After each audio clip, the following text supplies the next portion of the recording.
Ako si Liza, 3 taon ng kasambahay dito sa Middle East. Tahimik lang ako, masipag, at ginagawa ko lahat para sa pamilya ko sa Pilipinas.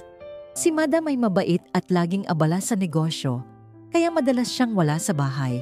Si Sir, ang asawa niya, laging pagod pag-uwi mula sa trabaho. Sa umpisa, simpleng pagmamasahe lang ang hinihiling niya para ma-relax ang katawan. Wala naman akong masamang nakikita noon. Part lang ng trabaho ko. Pero habang tumatagal, nag-iba na ang pakiramdam ko sa sitwasyon. Yung mga tingin niya, yung mga salita niya, yung pagkakataon na mag-isa lang kami sa bahay. Nahihirapan na akong tanggihan ang mga nangyayari. Hanggang sa isang araw, may nangyari na hindi ko inaasahan. Hindi ko alam kung paano nangyari. Parang ang bilis lang ng lahat.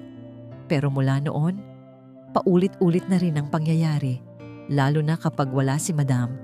Patapos na ang kontrata ko. 1 linggo na lang at uuwi na ako sa Pilipinas. Excited na ako. Miss ko na ang pamilya ko, ang mga anak ko. Kahapon, kinausap ako ni Madam. Sabi niya, gustong-gusto nila na bumalik ako pagkatapos ng bakasyon ko. Mabait daw ako, tapat, masipag. Hindi daw sila makahanap ng kapalit ko. Nag-o-offer pa sila ng mas mataas na sahod. Ngumiti ako. Nagpasalamat ako. Pero sa loob-loob ko, nag-aalangan na ako. Babalik ba ako? Kaya ko pa bang bumalik? Ramdam ko ang guilt. Sobrang bigat sa loob ko. Mabait si Madam. Tapat siya sa lahat at alam kong mali ang nangyari. May asawa at anak din ako sa Pilipinas at bawat gabi na lumilipas, iniisip ko, paano kung mahuli kami? Paano kung mabuntis ako? Paano ko haharapin ang asawa ko?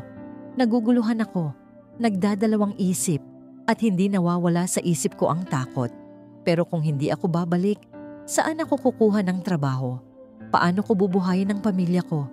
Ilan ba ang mga amo na mabait at hindi abusado? Baka mas malala pa ang susunod kong mapuntahan. Iniisip ko rin, baka kaya ko naman kontrolin ang sarili ko pagbalik ko. Baka kaya kong tumanggi. Baka kaya kong sabihin na hindi. Pero alam ko rin sa sarili ko, mahirap yun. Lalo na pag amo mo ang nag-uutos. Ano po ang dapat kong gawin? Maraming salamat po.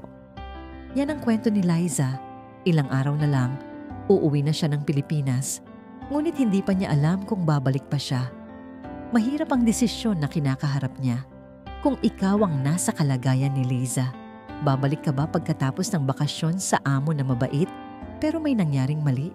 O panindigan mo ang dangal at pamilya mo kahit mahirap ang kapalit? Anong maipapayo ninyo sa kanya